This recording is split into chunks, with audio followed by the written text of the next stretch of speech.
આખી જિંદગી જે કાર્ય કર્યા હોય ને, કૃષ્ણ મરણ પછી શું ગતિ આવશે? આખી જિંદગી જે ધંધા મળ્યા હોય, કર્યા હોય કાર્ય, તેનું સર્વૈયું મરતી વખતે આવે. શું થાય? મરતી વખતે સર્વૈયું આવે. 1 કલાક અગો. જય સચ્ચિદાનંદ. છેલ્લા કલાકમાં જો એ લોકોનું અણહિતનું અણહકનું બધું પડાવી લીધું હોય, અણહકનું તમે સમજો છો? પૈસા પડાવી લે, સ્ત્રીઓ પડાવી લે, બધું અણહકનું બધું લઈ લે ને, બુદ્ધિથી ગમે તેનાથી, એ બધાથી પછી જાનવરની ગતિ આવે. શું થાય?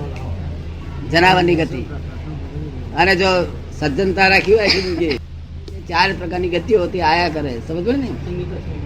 જો આખા ગામનો ગામ બારી મેલે છે, પોતાનો સ્વાર્થ ના હોય એવા હોય છે ને ભાઈ.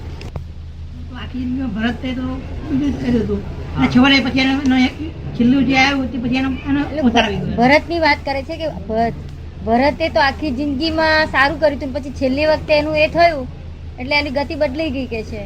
તો એવું બને નહીં. એ તો પહેલાનો હોય તો છેલ્લે વાર કે એમને ઓચિંતું ના થાય.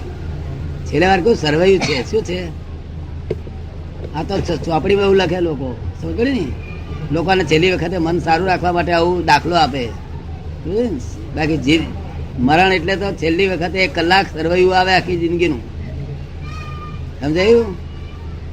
કોઈ 80 વર્ષનો 81 વર્ષનો માણસ જીવવાનો હોય તો એને 54 વર્ષે પેલું આયુષ બંધાઈ જાય, ફોટો હોવું પડી જાય. શું?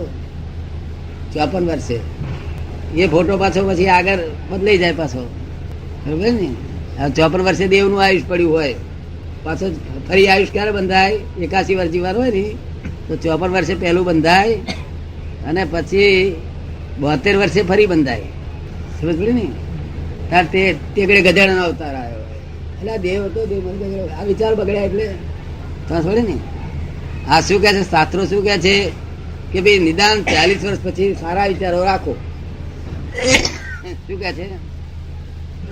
40 વર્ષ સુધી તમારું બધું અજ્ઞાનતામાં ગયું, પણ 40 વર્ષ પછી તમે સારા રાખો, નહીં તો ફોટો ખરાબ પડશે કે છે. શું કે છે?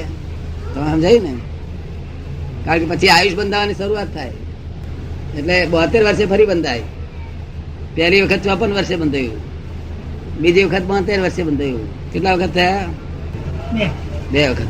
પછી ત્રીજી વખત 78 વર્ષે બંધાય. કેટલા વખત બંધાયું? 3 વખત. ચોથી વખત 80 વર્ષે બંધાય. કેટલા વખત બંધાયું? 4 વખત. હવે છેલ્લા વર્ષમાં શું થાય તે જુઓ. હા, 54 થી તે 80 સુધીમાં 4 જ વખત આયુષ બંધાયું. અને હવે છેલ્લા વર્ષમાં 81 ના વર્ષમાં શું થાય છે તે જુઓ. 81 વર્ષનો એક જ વર્ષ બાકી રહ્યું ને ત્યારે 8 મહિના જાય એટલે 4 મહિના બાકી રહે ફરી આયુષ બંધાય. એમાં પહેલું એક વર્ષમાં પહેલું આયુષ. 4 મહિનામાં પાછા 80 દિવસ જાય, પાછું ફરી આયુષ બંધાય. 2 સમજે ને? પાછા 40 દિવસ રહ્યા, તેમાં 26 દિવસ થાય, પાછું ત્રીજું આયુષ બંધાય. પાછા 13 દિવસ રહ્યા, સમજે ને? પાછા 9 દિવસ જાય, ચોથું આયુષ બંધાય. પાછા 4 દિવસ રહ્યા, તે 64 કલાક જાય અને પાછું ફરી આયુષ બંધાય. ફરી 32 કલાક રહ્યા, 32 કલાકમાં 22 કલાક જાય ને પછી ફરી આયુષ બંધાય. 11 કલાક રહ્યા, 11 માંથી 8 કલાક જાય ને ફરી બંધાય. એટલે ફોટા પડવાનું ટાઈમિંગ આપે છે તમને. જે પેલું 54 પહેલો પડે ને પછી 4 કલાક છેલ્લા રહ્યા, 3 કલાક રહ્યા, તેમાં પાછા 2 કલાક જાય ને ફરી બંધાય. 1 કલાક બાકી રહ્યો છેલ્લો, 1 કલાક છેલ્લો બાકી રહ્યો, તેમાં 40 મિનિટ જાય ને ફરી બંધાય. હા, 1 કલાકમાં કેટલા વખત બંધાય તે જુઓ. 1 કલાકમાં 40 મિનિટ જાય ને ફરી બંધાય. પછી 13 મિનિટ જાય ને ફરી બંધાય. જય સચ્ચિદાનંદ. 40 મિનિટ જાય ને ફરી બંધાય, 13 મિનિટ જાય ને ફરી બંધાય. શું થાય? પછી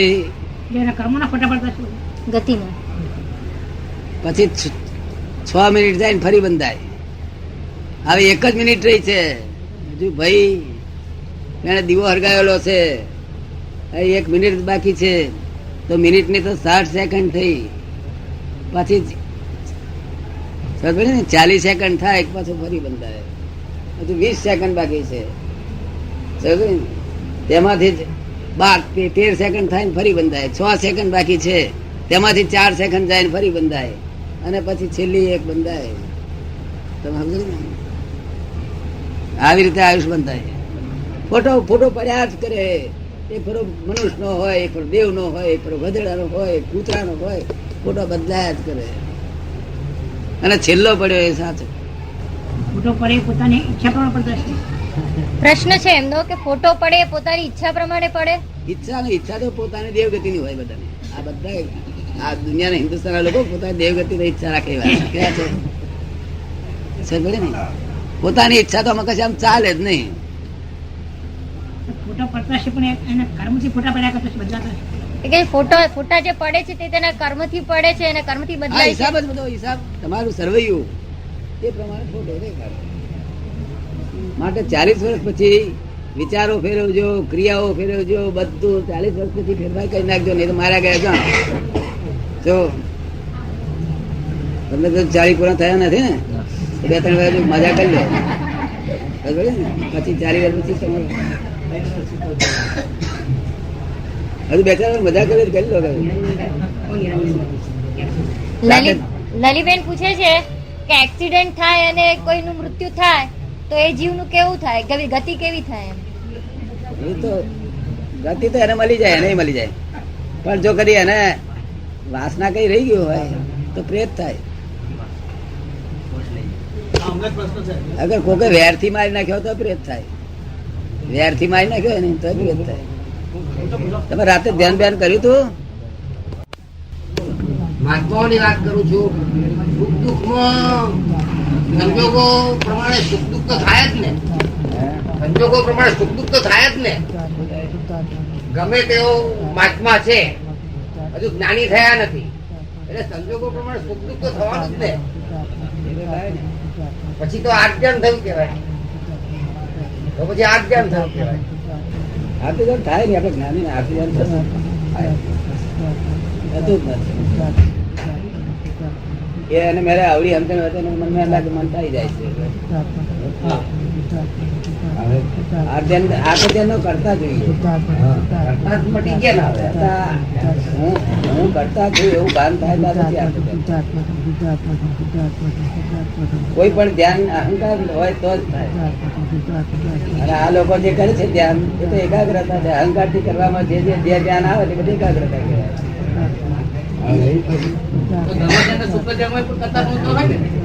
ધર્મ ધ્યાન અને શુક્લ ધ્યાન માં કરતા પણ ના હોય ને. એ કોઈમાં ચારેયમાં કરતા ના હોય.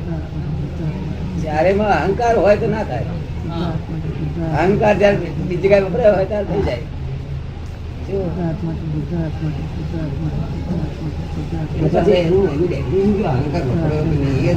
હું આર્ત ધ્યાન કરું એવું ના બને. આર્ત ધ્યાન થઈ જાય એટલે કરતા ની ગેરહાજરીમાં. કરતાની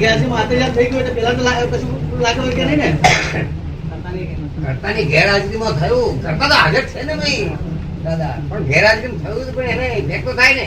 એની મેરે થઈ જાય એ બધું કરતા ની ગેરહાજરી કહેવાય. એને લાગે વર્ગે નહીં કશું. એને શું લાગે?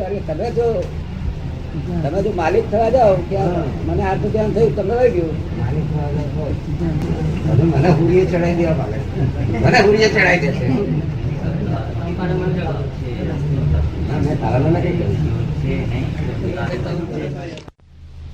એક્સિડન્ટ થી માણસ મરી જાય પણ એ તો નિર્ધારિત જ છે.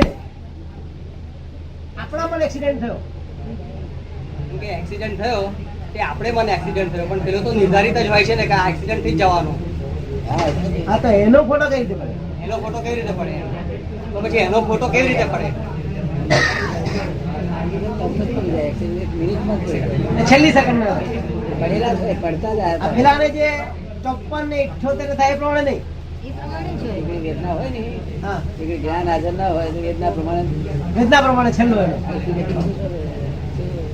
ના એમનો એવો પ્રશ્ન છે કે આ જે 81 વર્ષની આયુષ્ય મરવાનું હોય તો 54 ને 72 ને એ બધા વર્ષ પ્રમાણે એનો ફોટા પડતા હોય તો એક્સિડન્ટ જેનો થયો એ પ્રમાણે મૃત્યુ થાય તો એના ફોટા તો એવી રીતે ના પડે ને. ના, એનો તરત જ ફોટો પડી જાય. પણ એના તો એ પડવા જોઈએ ને ખરેખર. મોટી મોટી હોય ને ફોટા Accident પડતા તો આપણે માનીએ છીએ એક્સિડન્ટ થયો. ફોટા પડતા આયેલા જ હોય બધા હા. અને તીકડે એક્સિડન્ટ થાય ને એટલો અચૂક જ ફોટો પડે. હા. સમજો ને?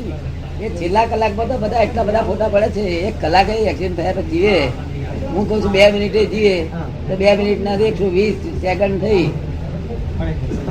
શું તે 80 સેકન્ડે એક થાય ને બીજી 40 સેકન્ડ 2, 120 સેકન્ડમાં તો આટલું 2 એટલે વેદના જેવી હોય ને, વેદના વેદતો હોય એવો ફોટો પડે. જો સમાધિ મરણ થયું તો પછી એને એકાદ અવતારમાં મોક્ષ થઈ જાય.